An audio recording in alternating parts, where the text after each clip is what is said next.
Hola amigos, saludos a todos los suscriptores del canal y a todos aquellos que nos visitan. Si no están suscritos aún, háganlo para estar al tanto de las charlas, las entrevistas y las reflexiones que hacemos en este podcast. Hoy está con nosotros Patricia Morillo, que es abogada y politóloga y está especializada en derecho de familia. Patricia, muchísimas gracias por estar hoy con nosotros. Muchas gracias a ti, Alex, por haberme invitado a este maravilloso podcast. Hoy vamos a hablar de un tema que algunos personajillos lamentables de la política española niegan que exista, pero existe. Y vamos a hablar de las denuncias falsas, algo que está muy íntimamente relacionado con la ley de violencia de género.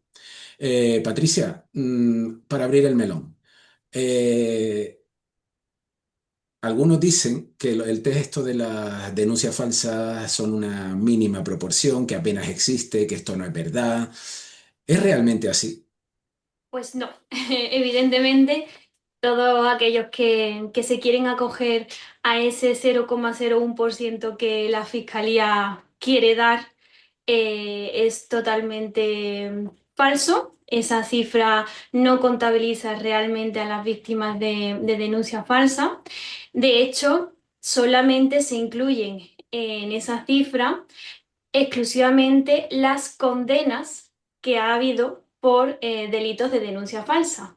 Pero evidentemente no debemos olvidar que para que haya una condena por este delito tiene que abrirse un procedimiento judicial que, aunque el Código Penal establece que los jueces y los fiscales, cuando vean indicios de que ha existido un delito de denuncia falsa, deberían de abrir de oficio, perdón, el procedimiento frente a esta persona que ha denunciado falsamente, no lo hacen y, por tanto, después de estar normalmente los hombres metidos en un procedimiento judicial que dura años y años y años, pocas ganas le van a quedar de seguir luchando, de seguir pagando, porque al final son procedimientos judiciales costosos, eh, y meterse en otro melón, en otro procedimiento judicial contra esta persona, sabiendo además los sesgados que están jueces y fiscales. No todos, por supuesto, pero sí una gran mayoría, con este tipo de asuntos precisamente.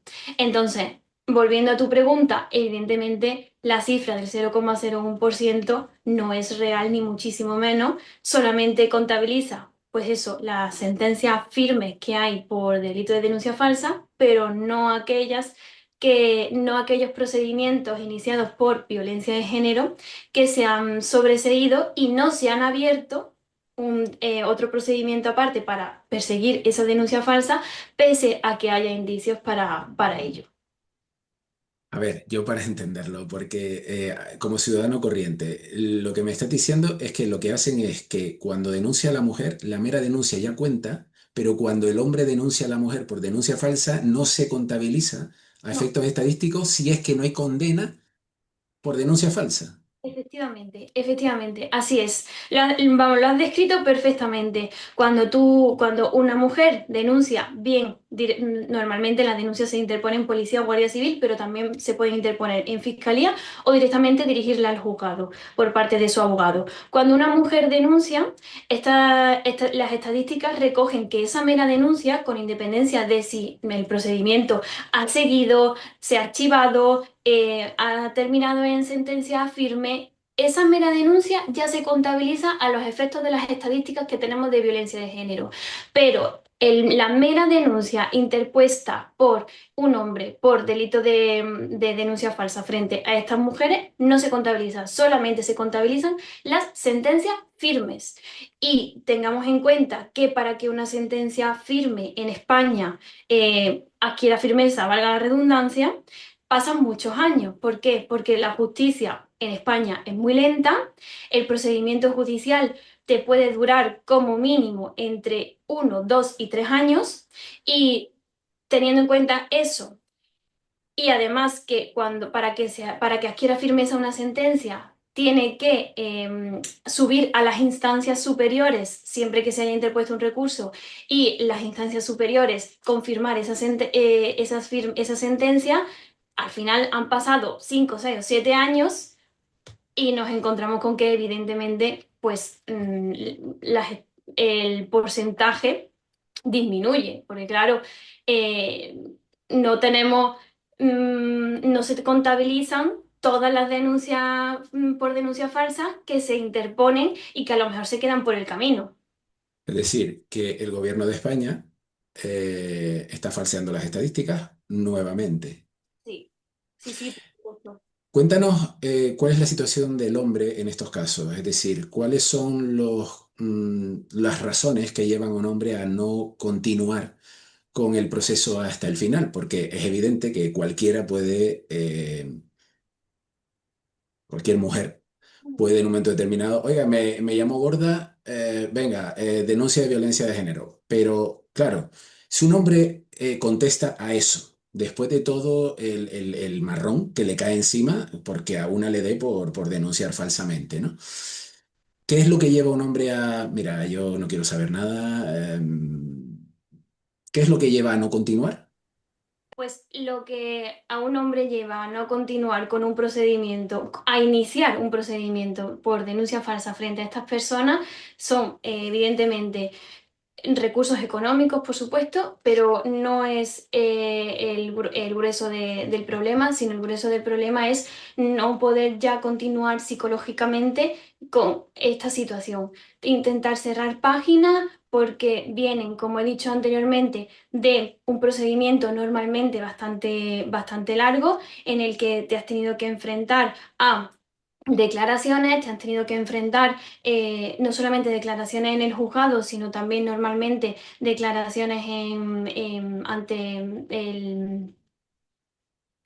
el IML, que es el Instituto de Medicina Legal, para hacer un informe sobre violencia de género, sobre si existe o no existe violencia de género. Te has tenido que enfrentar normalmente a varias pruebas, diligencias probatorias, a la presión que tienes de tener un procedimiento abierto contra ti cuando eres inocente, o al menos en principio se supone que todos tenemos presunción de inocencia, aunque en estos casos no la hay, como ya hemos visto. Y aparte, normalmente también este tipo de denuncias vienen motivadas porque hay un conflicto familiar detrás por custodia exclusiva de los hijos, uso de la vivienda familiar. Entonces, estos hombres ya lo que después de todo el procedimiento, que ya te he dicho que suele durar pues 1, 2, 3 años, dependiendo de la fase en la que se termine, si termina con archivo del procedimiento, terminamos con una fase muy temprana del procedimiento porque se termina la instrucción y si nos tenemos que ir a una sentencia absolutoria, pues dura mucho más porque tenemos que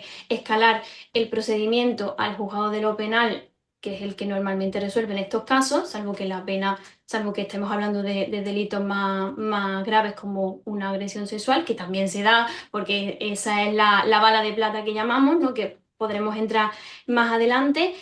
Evidentemente, todo esto afecta psicológicamente al hombre y llega al punto en que no continúa, no decide no continuar. Hay valientes que sí lo hacen, pero normalmente todo esto es lo que influye en decidir, mira, yo no quiero continuar con el procedimiento, no, ya quiero dejarlo aquí, quiero olvidarme de absolutamente todo y hacer como, vamos, cerrar este capítulo del libro y volver y abrir el siguiente. Es muy triste desde mi punto de vista, es muy frustrante también porque nosotros los acompañamos desde el primer momento en el que solemos acompañarlos, ¿no? Depende también de cuando nos llamen para intervenir, pero he tenido casos en los que hemos intervenido desde el minuto uno, desde el minuto de interponer las denuncias, acompañarlos en la declaración en el juzgado, porque en policía no hemos llegado, sino en el juzgado, y... y ves cómo las personas, o sea, los hombres en estos casos, se van consumiendo cada vez más. Aparte, es que no es nada fácil tener un procedimiento en el que se te está acusando falsamente de una cosa a tus espaldas. Esto y me detengo aquí, Alex, si me lo permites, porque se está, todo el mundo hablamos todo el mundo que pueda, que esté en este mundo y habla de las denuncias falsas, pero es que realmente yo creo que poca gente o pocas personas se han parado a pensar el daño psicológico, lo que es tener un procedimiento abierto y la incertidumbre de saber si vas a poder probar que eres inocente. Que en España lo que se supone que se tiene que probar es la culpabilidad. sea, de Sí, hecho, pero eso esta gente se lo ha cargado. Ahora tienes que probar que eres inocente. y es que se convierte, probar tu inocencia, se convierte en una auténtica probatio diabólica que nosotros lo llamamos en derecho, es probar, es como un ejemplo muy sencillo que yo suelo poner. Tú me estás reclamando a mí un dinero y yo te tengo que demostrar que tú no me lo has enviado. O sea, ¿cómo lo demuestro si yo en mi, si no, o sea, tú puedes demostrar que lo has pagado, pero no que no lo han pagado. Es probar algo que no existe. Pues aquí pasa igual. Es probar algo que no existe. ¿Tú cómo pruebas cómo pruebas la inocencia de, o sea, que ese hecho no ha ocurrido? Es muy complicado. Es muy complicado y bueno, muchas veces por supuesto lo conseguimos con testificales, con grabaciones, porque recomendamos a nuestros clientes cuando ya vienen de vuelta y saben perfectamente la estrategia que va a seguir esta mujer, con grabaciones, con informes psicológicos también, que nos han ayudado muchísimo determinados informes psicológicos y de informes de veracidad, o sea, de credibilidad de las versiones de estas mujeres, ¿no? Es complicado y es bastante complicado y ya te digo, no nos ponemos realmente en la piel de ese hombre que lleva a cuestas un- la mochila de tener un procedimiento judicial abierto. A mí una pregunta que se me ocurre, que me parece que es inevitable, yo creo que se la hace todo el mundo, es ¿dónde están las asociaciones de jueces, fiscales? ¿Dónde están los funcionarios judiciales? ¿Dónde está la práctica totalidad de la gente que trabaja en el mundillo judicial protestando por este esperpento que se está dando a día de hoy en España? ¿Dónde están? ¿Por qué no están protestando? ¿Están tolerando, por la razón que sea, una situación que es abiertamente injusta y totalmente es una desigualdad brutal entre hombres y mujeres? ¿Dónde están la gente que trabaja en el sector? ¿Por qué no protestan por esto? Es decir, ¿qué pasa? ¿Que aquí es mano, o sea, es palabra de Dios lo que venga de, no sé? ¿Sí? Lo que venga de las mujeres, como solemos decir, ¿no? Lo que venga de las mujeres, como las mujeres somos seres de luz y tenemos la verdad absoluta de todo, pues no se rebate o no se discute. Yo la verdad que no puedo llegar a entender, como tú bien te preguntas, por qué estamos todos tan callados, pero yo ya no solo voy a jueces fiscales, voy al ciudadano de a pie. Estamos callados con absolutamente todo, con las aberraciones que se pretende ahora reformar con el anteproyecto de ley de violencia vicaria, que bueno, no sabemos ahora mismo, tal y como está el panorama político actual, difícilmente va a ser aprobada. Pero eso es hoy. Ya no sabemos dentro de 2 semanas si el panorama político va a volver a cambiar, van a volver a tener los votos necesarios porque lleguen a cualquier tipo de acuerdo y esta ley y este anteproyecto de ley vaya a salir adelante. Y este anteproyecto de ley, te digo, Alex, que es una auténtica barbaridad lo que pretenden hacer con él. Y mi Cuéntanos, para que el que no lo sepa, cuéntanos un poco de qué va para aquel que no esté informado, que desgraciadamente en España es mucha gente, básicamente porque se dedica, a pesar de los consejos de algunos de nosotros, yo desde mi modesto podcast, pero hay mucha gente que desde canales mucho más vistos sí que lo está diciendo, no vean la puñetera televisión en España, que la televisión y los grandes medios no dan información. Es práctica de, es prácticamente desinformación total. Y además ocultar mogollón de información que sí que está dándose, ¿no? Explícanos un poco el tema de la violencia vicaria, porque esto es otra cosa que seguramente la gente desconoce, ¿no? Estoy totalmente de acuerdo con lo que has manifestado del tema de los medios de comunicación, que más que informar son el medio de desinformación porque te están contando lo que el partido político de turno que controla ese medio les ha pagado para que cuenten. Eso, vamos, yo lo tengo al menos meridianamente claro. La gente todavía no está despertando, pero esperemos que poquito a poquito y granito en granito se vayan dando cuenta. Y evidentemente en estos medios de comunicación no te van a hablar de lo que se pretende con el anteproyecto de ley de violencia vicaria, que con lo que se pretende con este anteproyecto es reformar varias leyes, entre ellas el Código Penal, el Código Civil y, por supuesto, la Ley de Violencia de Género, para introducir este nuevo concepto de violencia vicaria que consiste en, bueno, tipificar, es decir, incluir como delito el hecho de utilizar a personas como hijos, descendientes o ascendientes para causarle un daño a tu cónyuge. En este caso, bueno, se contempla como un daño a tu cónyuge y lo que quieren hacer es, si en el caso de que el cónyuge sea mujer o es pareja, mujer siempre, pues se incluirá en la pena a imponer al hombre, será mucho mayor y esto es lo normal y corriente que encontramos en otros tipos penales del Código Penal, que cuando el agresor, ¿no? En este caso el presunto agresor es un hombre, pues se incrementa la pena. Y si lo hace la mujer, ¿qué pasa? No, si lo hace la mujer también se va a considerar delito, pero las penas a imponer son inferiores. Una pregunta, así como ciudadano, ¿y esa tontería a qué viene? ¿Por qué la pena en el hombre es mayor que en la mujer?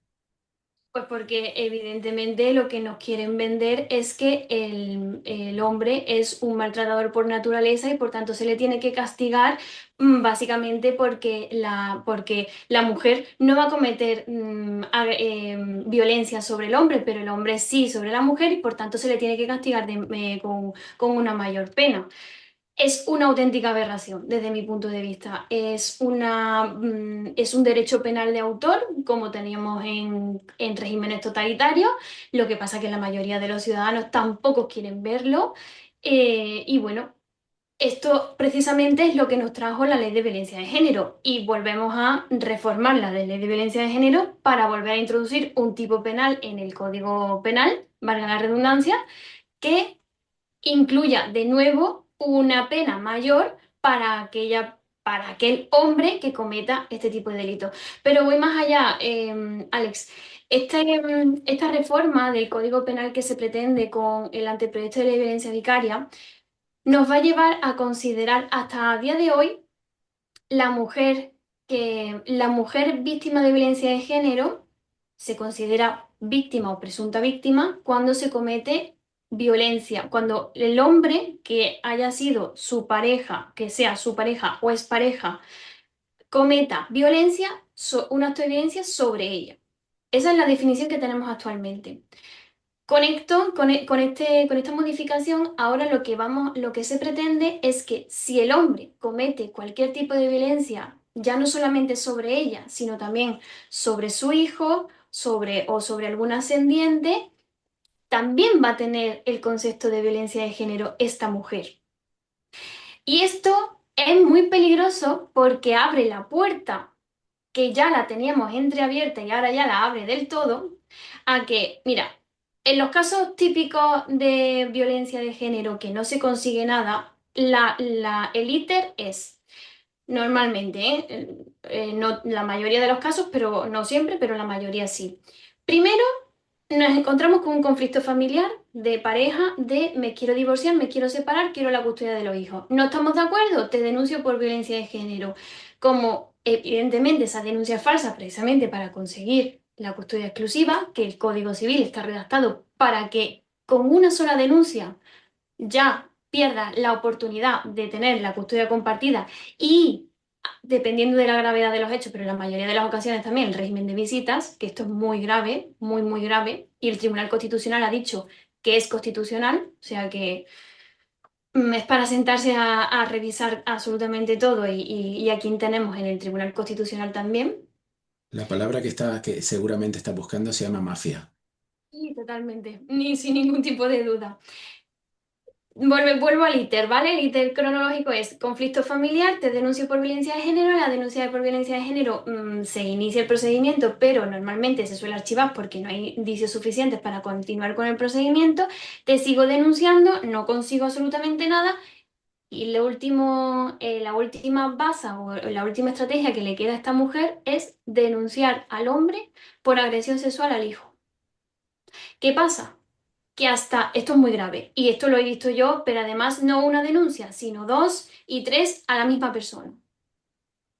¿Qué pasa? Que cuando tú denuncias a tu expareja por agresión sexual a tu hijo menor de edad, esta denuncia no entra dentro de la denuncia, no entra dentro de la violencia de género porque ya la víctima no eres tú como mujer, sino tu hijo.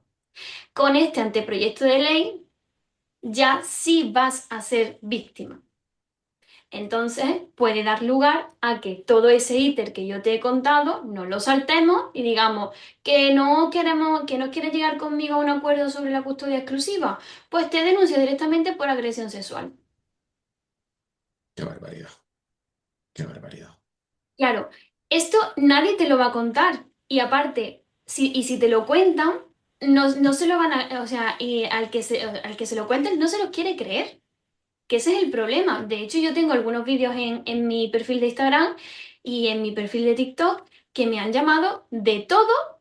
Me han dicho que he sacado de contexto, que descontextualizo, que estoy falseando el propio anteproyecto de ley. No, no, perdona, ¿no? Yo te estoy dando la realidad, te estoy dando exactamente lo que viene escrito y la interpretación que no me la invento yo, que, que es lo que se viene haciendo durante todo este tiempo y a lo que viene esta ley es a legitimar precisamente todo lo que se viene haciendo durante estos años atrás. Madre mía. Además de eso, es que este anteproyecto de ley es, em, bueno, iba a decir una joya, pero en el peor de los sentidos, evidentemente, porque es brutal. O sea, no tiene, no tiene forma no tiene forma de decir cómo cómo van a aprobar esto. O sea, el que lo apruebe, es que no tengo ni palabras para describir cómo es lo que hay dentro de ese anteproyecto de ley, porque es que además de todo esto que te estoy contando, se pretende que bueno, ya hemos visto que en Instagram, en TikTok, hay varias cuentas, afortunadamente, que están saliendo a la luz de hombres que son denunciados falsamente por sus parejas y cuentan esos hechos en las redes sociales para dar voz, para comunicar, para hacer visible que ese 0,01% del que hemos hablado al principio es totalmente falso. Pues con este anteproyecto de ley también se va a coartar la libertad de expresión y también va a impedir que se pueda publicar cualquier texto, imagen o información del delito que se haya o que se esté investigando o que se haya cometido. Lo cual, pues eso, coarta la libertad de expresión y va a acabar con muchas de estas cuentas de padres que están contando su realidad y su verdad conforme a la denuncia falsa que le han presentado. Con esto también me han dicho que eso es mentira, que estoy descontextualizando o no es mentira. De hecho, solamente hace falta abrir el anteproyecto de ley para ver que lo quieren incorporar como una pena más a incluir dentro del Código Penal. Y si se puede incluir como pena, evidentemente se podrá interponer y se podrá acordar como medida cautelar durante el procedimiento. Si se acuerda como medida cautelar durante el procedimiento, te va a impedir hablar de tu procedimiento en cualquier tipo de red social, de medio de comunicación, vamos, directamente coartar tu libertad de expresión. Yo vuelvo a hacer la misma pregunta que te hice antes, porque te queda, yo personalmente como ciudadano me quedo horrorizado, ¿vale? En este canal hemos tenido a María Girona, que es una abogada también que es especializada en temas de violencia de género y demás, y es tremendo, este mundillo es tremendo, ¿vale? Pero es que yo vuelvo a repetir, ¿dónde está la gente que trabaja en el mundo judicial? Es que son todos una panda de cobardes, son todos una panda de comprados, son todos una panda de yo a lo mío y no protesto por si acaso me quedo sin trabajo. ¿De qué va esto? Porque esto es un abuso detrás de otro. Entonces, yo vuelvo a hacer la pregunta desde el punto de vista ciudadano. ¿Nadie protesta dentro del sistema? No, nadie. Y los pocos que alzamos la voz nos llaman, no, nos llaman de todo. Bueno, a la vista están mis comentarios, los comentarios que tengo en ambas redes sociales, ¿no? No, no, Alex, nada, no se hace nada desde dentro. Y no porque no lo sepan realmente, porque evidentemente tanto jueces como fiscales como funcionarios saben perfectamente lo que hay y saben perfectamente lo que están aplicando y no hacen nada, no se quiere hacer nada. Hay un, no sé si es que se quieren poner una venda y no, y no afrontar la situación, no, no, no, yo no puedo llegar a entenderlo. De hecho, yo precisamente estoy aquí hablando hoy contigo porque cuando yo entré, hice mis prácticas en el despacho, cuando terminé el máster hice mis prácticas, a mí lo primero que me pusieron por delante en mi despacho fue un caso de denuncia falsa. Y claro, ahí fue, porque en la carrera, en el máster, al final tú estas cosas no las ves. Tú tienes que estar en el día a día de los tribunales y en el día a día del despacho para saber qué es lo que se mueve por ahí dentro. Y cuando a mí me pusieron por delante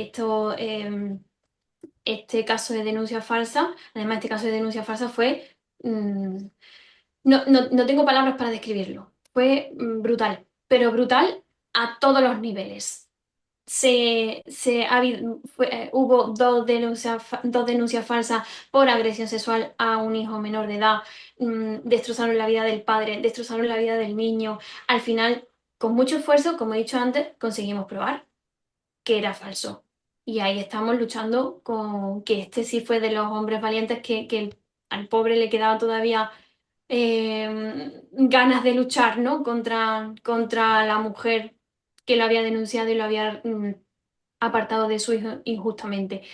Pero la mayoría de las personas, y volviendo a tu pregunta, se quieren poner, sí, digo se quieren porque son conscientes, se quieren poner una venda delante de los ojos y como no es su lucha, pues no hacen absolutamente nada. Pero aquí la cuestión está en que a mí me llama mucho la atención que aunque no sea su lucha, yo no sé si a ti te ha pasado, pero a mí sí que me pasa que todo el mundo te dice, no, pero es que las denuncias falsas no existen. No, es que las denuncias falsas son un porcentaje mínimo. Pero oye, hablas con uno, hablas con otro, conoces a una persona, conoces a otra y siempre, siempre esa persona conoce o le ha pasado o conoce a alguien muy cercano que ha sido víctima de una denuncia falsa. Entonces, es un problema que está ahí, que sabemos que existe, que nos ponemos una venda en los ojos todo el mundo y como por mi caso todavía no ha pasado, yo no quiero afrontarlo y yo no me quiero levantar contra eso, pues yo creo que estamos en esa situación, pero es que esa situación es la que tenemos con el resto de situaciones en España, no solamente con esta. Somos una población muy dormida, desde mi punto de vista. No queremos ver los problemas que estamos contando y que estamos intentando hacer llegar a la gente hasta que realmente el problema ya lo tienes encima y ya no puedes hacer nada con él o contra él. ¿Cómo trata el sistema al hombre que inicia el procedimiento de, bueno, tú me has denunciado falsamente, ahora yo voy a por ti, en el sentido de, te voy a denunciar yo a ti ahora, ¿no? ¿Hay vosotros apreciáis que realmente el sistema trata diferente al hombre y a la mujer? Es complicado, sí. Nos cuesta mucho más que nos admitan las pruebas que proponemos, nos cuesta mucho más que hacer ver que los hechos que sean, claro, porque ten en cuenta, como tú dices en tus podcasts, en tus otros podcasts que he visto con María, María Girona, ¿no? Las mujeres tienen presunción de veracidad, pero nosotros no. Entonces, claro, nosotros sí tenemos que demostrar que esa persona es culpable. Y en el otro procedimiento tenemos que demostrar que nosotros somos inocentes. Al final, a quien le toca demostrar siempre es a nosotros, de una forma o de otra, pero al que le toca demostrar siempre en un procedimiento judicial es al hombre. Entonces, nos toca demostrar, nosotros proponemos pruebas y hay veces, no siempre, porque también esto depende del juzgado, no vamos a generalizar de forma absoluta, pero sí que es verdad que nos ponen algunas más dificultades para que nos admitan las prácticas de diligencias probatorias, que nos admitan, bueno, pues eso, testificales, informes periciales. De hecho, hay uno de, hay un informe, no todo el mundo está dispuesto a someterse a esto, no hablo de hombres, sino de mujeres, evidentemente, y por eso en la mayoría de los casos en los procedimientos de violencia de género no se suele admitir, pero una diligencia probatoria que nos está sirviendo mucho en este tipo de casos son informes de credibilidad. Informes de credibilidad en el que se analiza la versión por parte de expertos, totalmente independientes de las partes, o sea, totalmente neutros, se supone, porque no son informes de parte, son informes realizados por el Instituto de Medicina Legal, analiza las dos versiones y determina si son creíbles o no.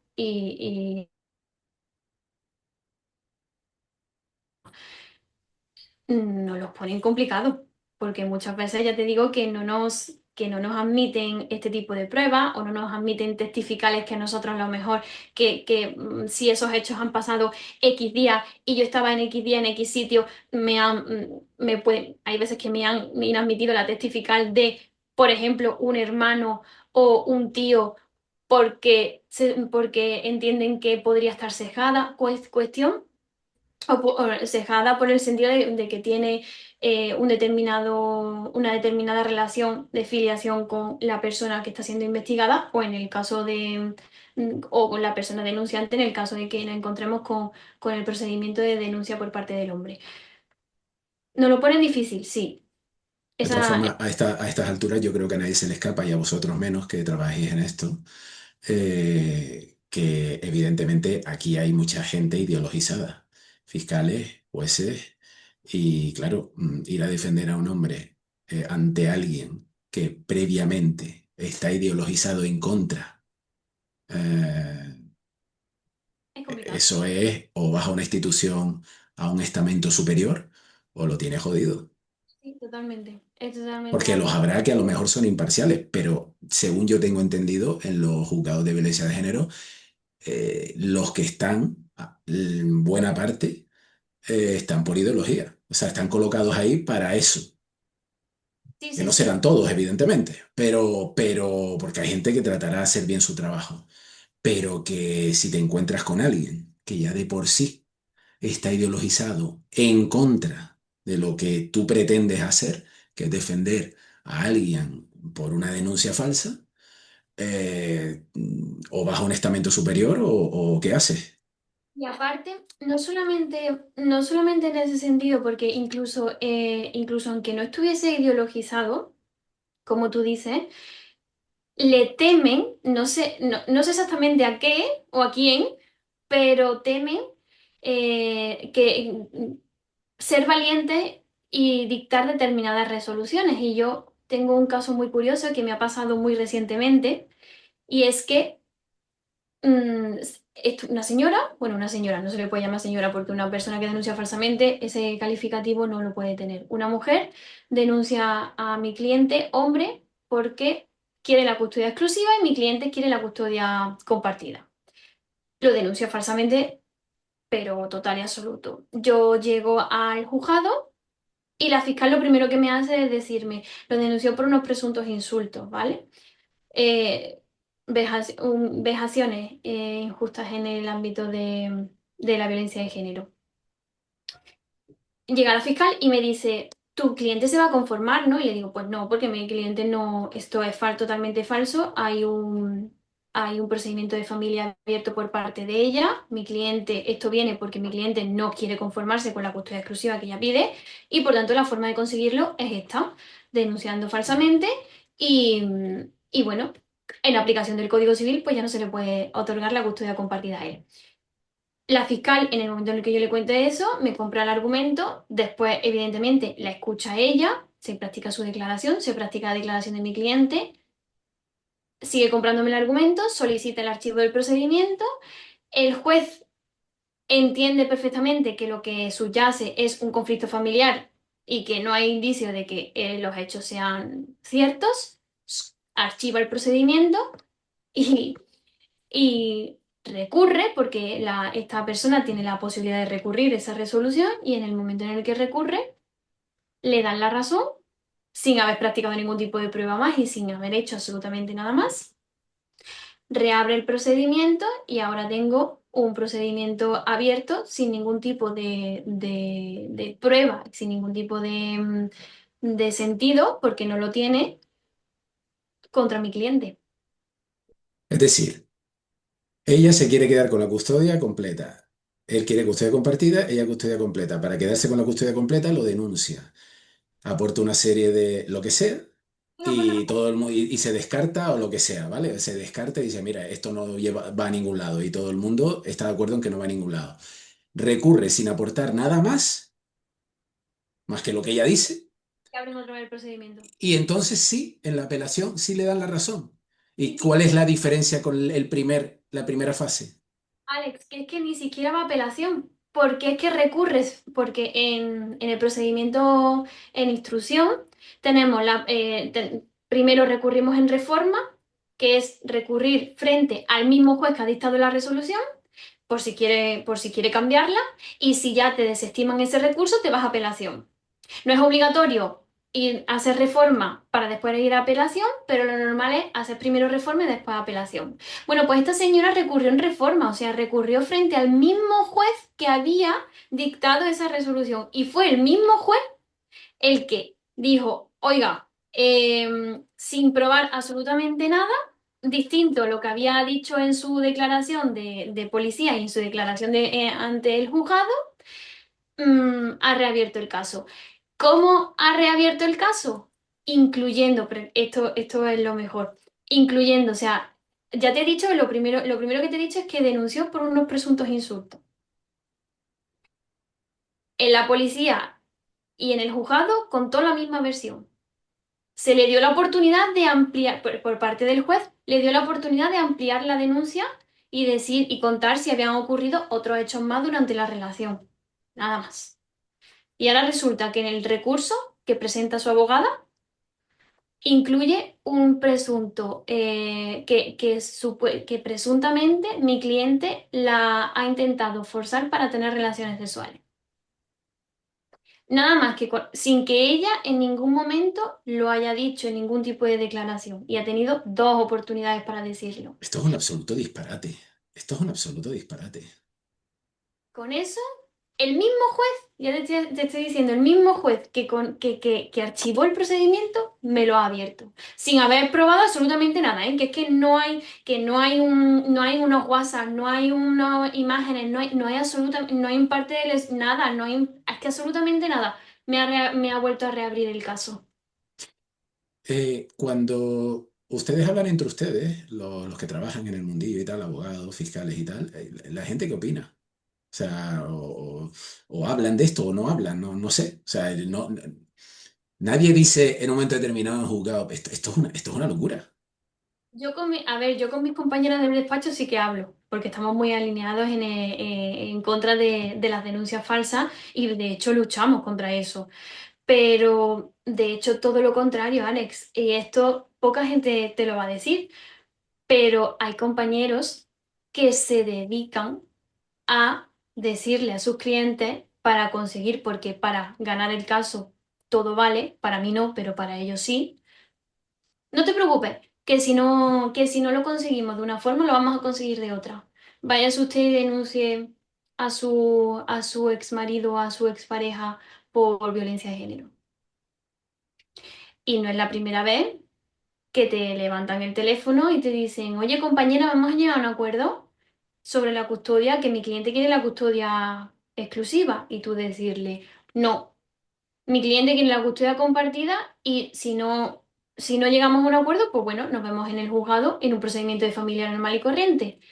Y amenazarte muy sutilmente, porque evidentemente no lo hacen directamente, pero sí indirectamente, y decirte, bueno, pues a lo mejor nos vamos a tener que ver en el juzgado, pero en otro juzgado diferente. O a lo mejor voy a tener que decirle a mi cliente que se vaya para comisaría.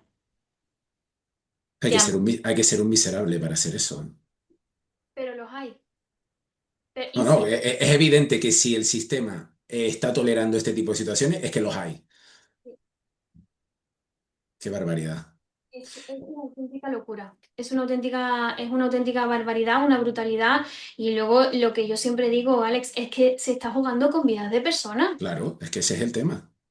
Que tú no estás jugando, que tú no estás cogiendo un objeto y lo estás aplastando, lo estás tirando a la basura. No, es que estás jugando con vidas de personas. Es que vuelvo otra vez a lo mismo. Es que nadie se puede imaginar la carga emocional, psicológica que es tener detrás un procedimiento judicial abierto que no sabes cómo va a terminar porque te corresponde a ti probar que eres inocente.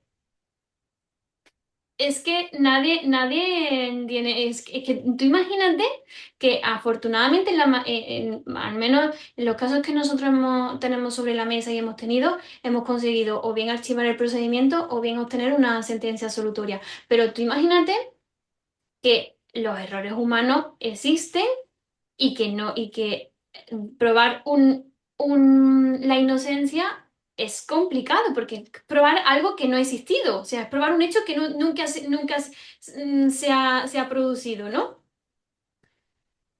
Si no lo consigues, si tú no consigues convencer al juez de instrucción y luego o no consigues convencer al juzgado de lo penal que te está enjuiciando, es que a lo mejor te va a caer una condena sin tú merecerlo.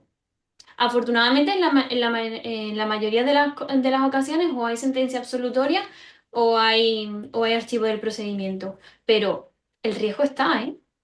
El riesgo está de que tú entres en prisión por una denuncia falsa.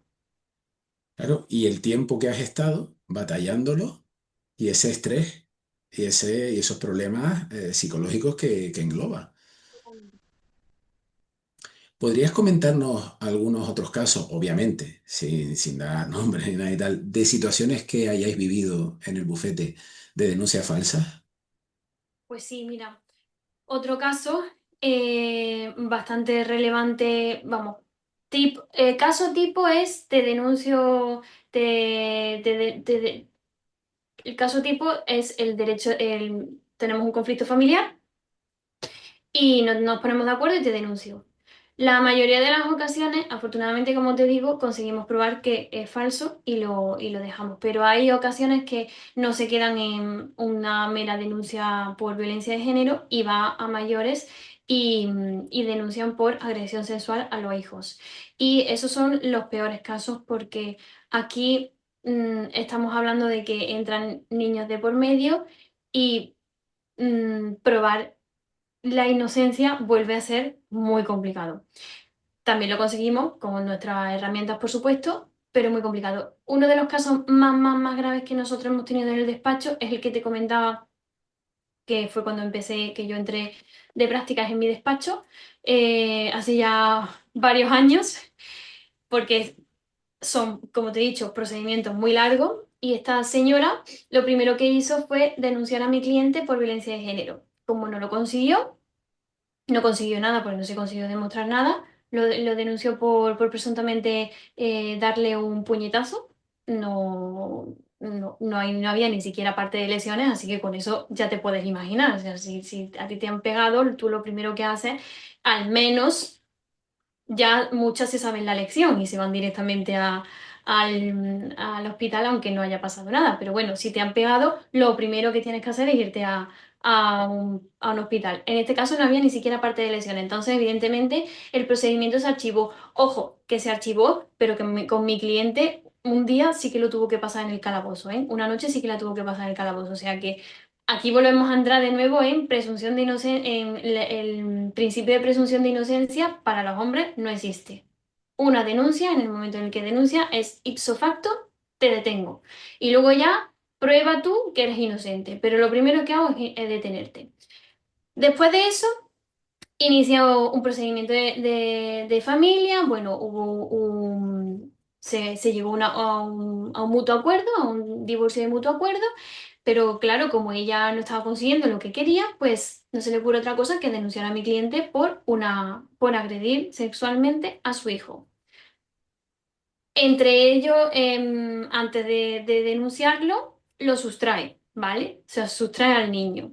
De hecho, tenemos un procedimiento abierto de sustracción contra ella, en el que el fiscal, por cierto, no nos apoya, no acusa. Entiende que no hay ningún tipo de delito de sustracción y que no hay indicios de que se haya cometido ese delito. Denuncia por agresión sexual. Aquí es donde nosotros empezamos a armar o intentar armar absolutamente todas las pruebas para demostrar que todo lo que está diciendo es falso.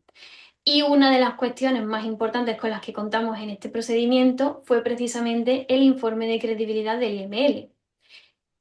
Alex, el informe de credibilidad del IML de este procedimiento fue demoledor. Demoledor contra ella. Dijo, pero literalmente, también te digo que es complicado encontrarte con, además, una psicóloga, porque es psicóloga la que lo hizo, mujer, decir que no no solamente no se creía su versión, sino que además tenía determinadas conductas que incidían en la reincidencia de volver a mentir continuamente de esta persona. Eso evidentemente nos ayudó, fue una prueba determinante para archivar el procedimiento. Se archivó el procedimiento y 2 semanas después, volvió a denunciar exactamente por los mismos hechos. En esas 2 semanas se había acordado un régimen de visitas con mi cliente para ver a su hijo, porque no nos olvidemos que todo lo que hay detrás de este procedimiento es separar al padre del niño. El padre llevaba 1 año y medio sin ver al niño. Se acordó un régimen de visita y nosotros le dijimos a nuestro cliente, oiga, oye, en el régimen de visitas, llévatelo donde haya cámaras de seguridad, siempre con testigos. Siempre ten la geolocalización del móvil siempre activada. Absolutamente, nosotros le prevenimos de absolutamente todo, sabiendo que esto iba a volver a pasar y no nos equivocamos. Volvió a denunciar por agresión sexual y aquí, pues evidentemente, como teníamos todas las pruebas, porque ahí íbamos sabiendo que esto iba a pasar, presentamos testigos, presentamos tickets de McDonald's, por ejemplo, de la farmacia, de Decathlon, pedimos incluso pedimos la geolocalización de su teléfono móvil, pedimos cámaras de seguridad de calles y puntos estratégicos donde sabíamos que había pasado, que tienen cámaras de seguridad, lo pedimos todo. Conseguimos demostrar que era falsa. Y ahora tenemos el procedimiento judicial abierto contra ella por 2 delitos de denuncia falsa. Ese es el caso más grave que nosotros hemos tenido. Bueno, ¿Qué es pasa? que, es que, permite que te lo diga, pero es que desde el punto de vista de una persona corriente, de una persona normal que oye esto, como yo lo acabo de oír de ti, eso es una mala persona. O sea, eso es una mala persona. ¿Vale? O sea, eso ya no es, tengo un conflicto familiar contigo, no, no, eres mala gente. O sea, una persona que hace eso, yo creo que, espero, no lo sé, espero que sean minoría en la sociedad. Bueno, pues hay más personas de las que pensamos, ¿eh? Te lo digo de verdad y te lo digo porque lo vivo. Hay más personas de las que pensamos que utilizan la bala de plata, que se llama el delito de agresión sexual a los hijos menores de edad, para conseguir todo esto. Pero lo peor de todo, Alex, es que, bueno, después de eso se le dio la custodia, evidentemente. Imagínate, conseguimos que fuese exclusiva para mi cliente, porque esta mujer, él- era evidente lo que había hecho, que todo lo que había hecho era para quitarle la custodia al padre y no merecía tener la custodia del hijo, más que nada porque todo esto se supone que se vela en los procedimientos de familia por el interés superior del menor, ¿vale? Y el interés superior del menor es que esté lo más protegido posible, que se vele por él en todo momento y y lo más importante es el menor con independencia de los padres.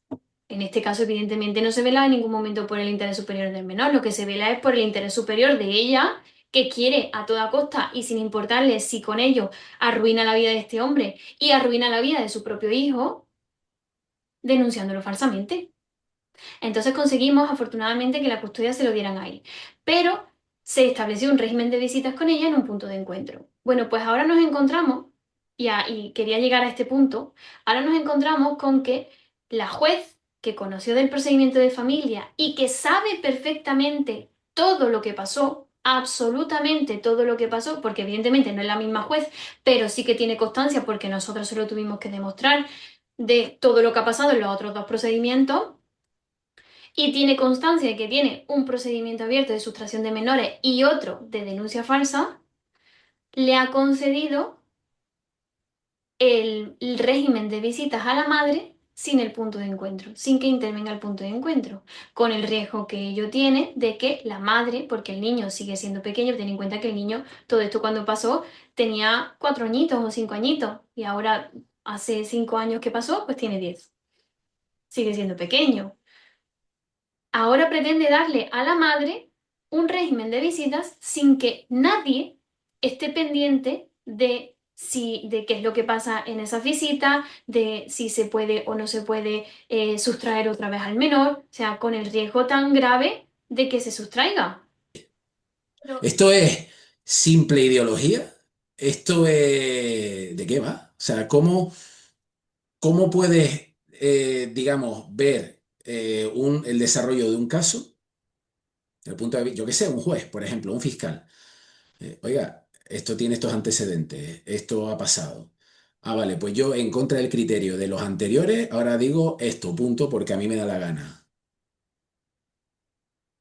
yo no puedo llegar a entenderlo tampoco. Y de hecho, luchamos y en este procedimiento seguimos luchando, seguimos recurriendo, seguimos y la juez dice que no pasa nada, que hay que cumplir lo que ella ha dicho y punto, y que ella ha dicho que el régimen de visitas ya no se lleve dentro del punto de encuentro sin importarle el riesgo de sustracción de menor que hay para el niño. Pero además, Alex, hay muchas más cosas que aquí no se tienen en cuenta. Como he dicho antes, el Código Penal prevé que si existen indicios de que se ha denunciado falsamente, los tribunales tienen que abrir de oficio. O sea, no es una potestad, no es una facultad, es una obligación. Los tribunales tienen que abrir de oficio un procedimiento judicial contra esta persona que ha denunciado falsamente. Y no se Nunca, está haciendo. nunca se abre de oficio. Y de hecho, sospechamos que tienen órdenes, los tribunales, los jueces, los fiscales, de no abrir de oficio este tipo de procedimientos. Eso, Porque pero eso ¿quién lo tiene que abrir? La fiscalía. lo puede abrir fiscalía o lo puede abrir el juez directamente. El juez se llama deducir testimonio, puede deducir testimonio. En estos casos no puede, debe hacerlo porque así lo establece el Código Penal para ir directamente, abrir un procedimiento directamente contra esta persona que ha denunciado falsamente. Pero no lo hacen. Es que no lo hacen. Y en este caso, por ejemplo, que te he contado, había indicios, bueno, a la vista está de que estamos ya en fase de enjuiciamiento del delito de denuncia falsa. Había múltiples pruebas que acreditaban que esas denuncias eran falsas. Y ninguno, ni el fiscal ni el juez, abrió de oficio este procedimiento frente a esta mujer. Pero con esto pasa un montón de veces, pues la mayoría de los casos. Y de ahí viene el hecho de que si tú te encuentras con un hombre que está ya destrozado psicológicamente, emocionalmente, sin recursos, después de procedimientos larguísimos, y si no tienes pruebas suficientes, no quiere continuar con el procedimiento y evidentemente no quiere continuar con el procedimiento, no quiere iniciar el procedimiento, mejor dicho, por esto precisamente, porque está agotado.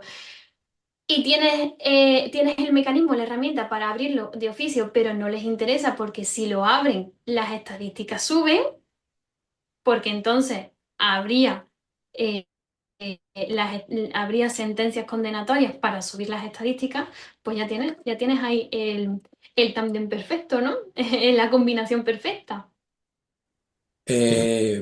Patricia, una cosa que se me acaba de ocurrir ahora por todo lo que hemos estado hablando. ¿El detonante de todo esto en la inmensa mayoría de los casos suelen ser los hijos? Sí, sí.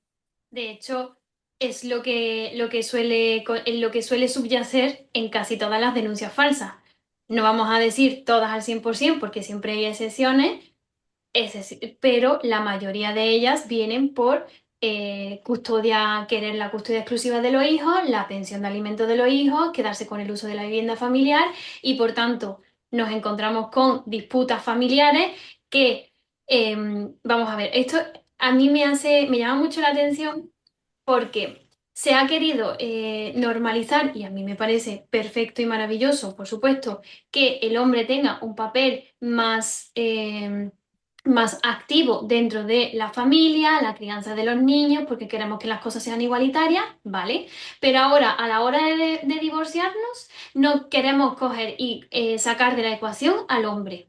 De manera que durante la relación todo es maravilloso, perfecto y fabuloso, que el hombre se encargue de la mitad de las tareas del hogar, de la mitad de la crianza de los niños. Bueno, no se puede contabilizar como la mitad de la crianza de los niños, pero para que se entienda, ¿no? Queremos introducirlo en todo, que bien, me parece perfecto porque tanto derecho tiene el hombre como la mujer de criar a su hijo, de estar con su hijo, de luchar por su educación y por su crianza. Pero ahora cuando nos divorciamos, queremos, mujeres, la mayoría de las ocasiones, expulsar al hombre de la vida de los hijos, quitarle la custodia compartida, quedarnos nosotras con absolutamente todo, con la custodia exclusiva, con una pensión de alimentos y con el uso de la vivienda familiar.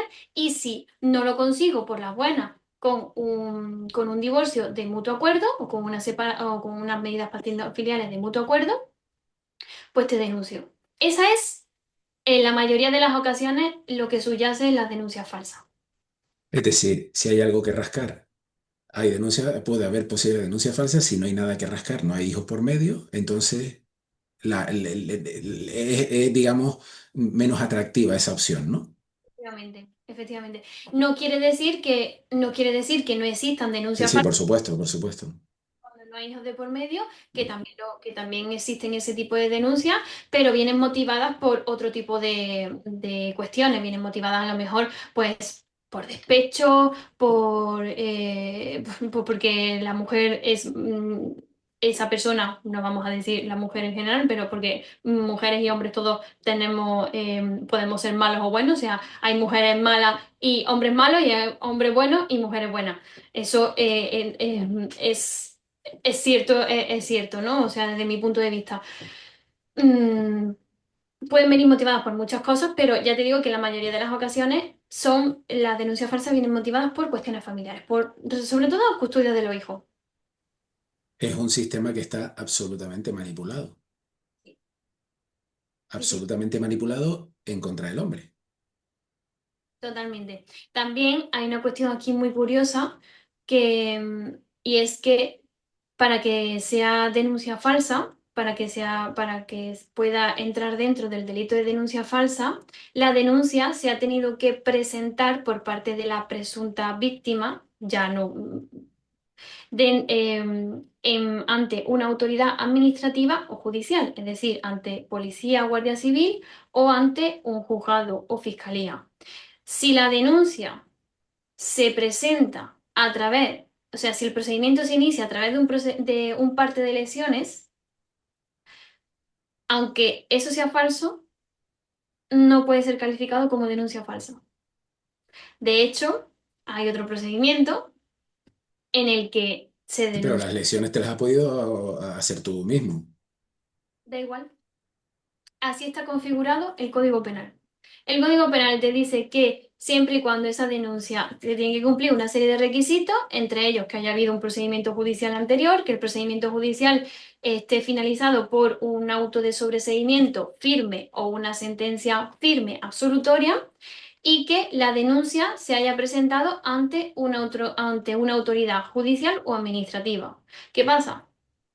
Que el presentarte en un hospital y denunciar unas presuntas lesiones no es autoridad para los juzgados, no es autoridad administrativa. Entonces, por tanto,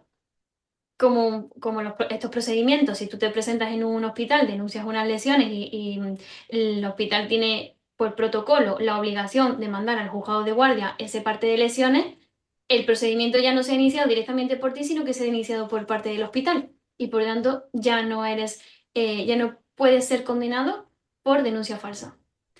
Y de hecho, Es decir, y yo como soy muy mal pensado, voy a hacer una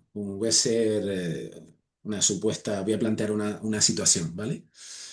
Yo, por la razón que sea, soy mujer y quiero quedarme con la custodia de los hijos por encima de cualquier cosa, ¿vale? Me importa un carajo arruinarle la vida a mi ex, por ejemplo, ¿vale? Le digo a una amiga o un amigo que me mete un cachetón fuerte, ¿vale? Y voy al hospital. A partir de ahí, a pesar de que no ha habido agresión por parte de su ex o su pareja, ya no puedo ser acusada de denuncia falsa, a pesar de que el hombre en cuestión no me ha puesto la mano encima. Es decir, que yo lo siento si estoy dando ideas, pero me parece que a las malas personas estas ideas se les ha podido ocurrir como se me ha ocurrido a mí ahora mismo hablando contigo. Es decir, me parece es un vacío legal absurdo del Código Penal. Es decir, bueno, no sé si la palabra vacío legal, porque yo no, la jerga no la controlo, pero que eso es un agujero muy peligroso el que hay ahí, porque yo me puedo poner de acuerdo con alguien para que me meta un cachetón y después denuncio al otro. claro, el problema es que, sí, sí, sí, es así. El problema es que, como las denuncias falsas, como hay muy pocos procedimientos de denuncia falsa, por lo que hemos hablado, realmente esto no se sabe, no es vox populi, no es como, por ejemplo, la violencia de género, que tú sabes perfectamente que en el momento en el que denuncias vas a tener la condición de víctima, vas a tener la posibilidad de tener ayuda, de tener una paga o una subvención por ser víctima, presunta víctima de violencia de género. Si eres extranjera, pues evidentemente vas a evitar que te expulsen y además vas a tener acceso a ayudas sociales. Esto como, eso se sabe y lo sabe todo el mundo. Es un Pero chollo para muchas mujeres esto, ¿eh? sí, sí, sí. Pero lo del tema, pero como denuncias falsas se interponen, o sea, denuncias por denuncias falsas se interponen pocas y se siguen pocas, es un dato que poca gente conoce realmente. Y de hecho, la Audiencia Provincial de Madrid, que del caso que te estoy diciendo, en este caso había dos denuncias falsas. En primera instancia, es decir, el juzgado de lo penal condenó a esta mujer por dos delitos de denuncia falsa por haber denunciado falsamente a su expareja por agredir sexualmente a su hija, y la Audiencia Provincial de Madrid dijo, sí, te compro, o sea, te doy la razón en que hay un delito de denuncia falsa de la primera vez que denunciaste, pero la segunda vez que denunciaste, como te fuiste al hospital y fue el hospital el que dio parte e inició el procedimiento a través del protocolo, dio parte al juzgado de guardia, pues por el segundo delito no te puedo condenar. Eso no lo sabe mucha gente. Precisamente por eso, porque no hay muchos casos de denuncia falsa abiertos, no hay muchos procedimientos de denuncia falsa abiertos, por lo que hemos comentado en toda la entrevista. Esto es una locura. Esto es una locura. Así, en tu opinión, ya para terminar, no te quiero quitar más tiempo, eh, ¿hay alguna manera de mejorar esto? Porque si aquí nadie dice nada, si aquí todo, digamos, las modificaciones de leyes, eh, que además parece que es a peor, no a mejor, no a corregir, sino a empeorar, ¿vale? Es decir, a atacar más al hombre, digamos, ¿no? A perjudicar más al hombre. ¿Qué se puede hacer? Evidentemente, desde mi punto de vista, lo que tendríamos que hacer, lo que pasa es que eso no va a pasar porque a ningún político le interesa quitar un chiringuito, sería derogar la ley de violencia de género. Básicamente porque la ley que se supone que viene a proteger a víctimas no protege a las verdaderas víctimas. Entonces, eso sería lo primero que tendríamos que hacer. Y desde la ciudadanía, desde nosotros mismos, ¿qué podemos hacer? Es difícil. Es difícil decir esto y es difícil, sobre todo para vosotros hombres, que vivís esta situación de incertidumbre constante de saber si en cualquier momento vais a encontrar con una denuncia falsa. Pero intentar, si vosotros tenéis indicios de que la mujer que tenéis al lado puede terminar haciendo este tipo de barbaridad, ir aprovisionando de pruebas o preconstituyendo pruebas que se llama, dejando mensajes de WhatsApp intencionados, si estáis en conflicto familiar, cualquier tipo de encontronazo o de encuentro que tengáis con esta persona, grabarlo, grabar las llamadas de teléfono, es lo único que podemos hacer. Y evidentemente, esos son mis consejos. Y luego, evidentemente, que la gente despierte, que la gente, que sepamos que realmente que ningún hombre está exento de que le pase esto y que deberíamos echarnos a las calles y protestar por lo que están haciendo. Esas son las tres cosas que, primero, que yo haría. La primera y la tercera es a nivel político, y la segunda, los consejos que he dado es a nivel personal de cómo se pueden respaldar o cómo se pueden proteger los hombres ante este tipo de situaciones. Pero sigue siendo complicado porque al vez cuando tú estás en una relación se supone que tú no estás desconfiando de tu pareja constantemente. Pero luego no me extraña, a mí al menos no me extraña ese porcentaje, ese gran porcentaje que salió hace poco en las estadísticas de que la mayoría de los jóvenes, el 75% creo que era, que tenía miedo a que le denunciaran falsamente una mujer. Es que no me extraña. No me extraña porque es la realidad. Es una locura absoluta esto. O sea, bueno, Patricia, yo es que cada vez que hablo de este tema, de verdad, o sea, acabo indignado. O sea, me ha pasado con María en las 3 veces que ha estado en el podcast, me pasa hoy contigo, pero es que es tremendo, esto es tremendo, es una indefensión absoluta, absoluta. Bueno, te agradezco que hayas estado hoy conmigo aquí y bueno, espero volverte a ver en el canal. Muchísimas gracias, Ale. Ha sido un verdadero placer poder charlar contigo y contarte un poco sobre denuncias falsas. Venga, gracias, Patricia. Chao, hasta luego.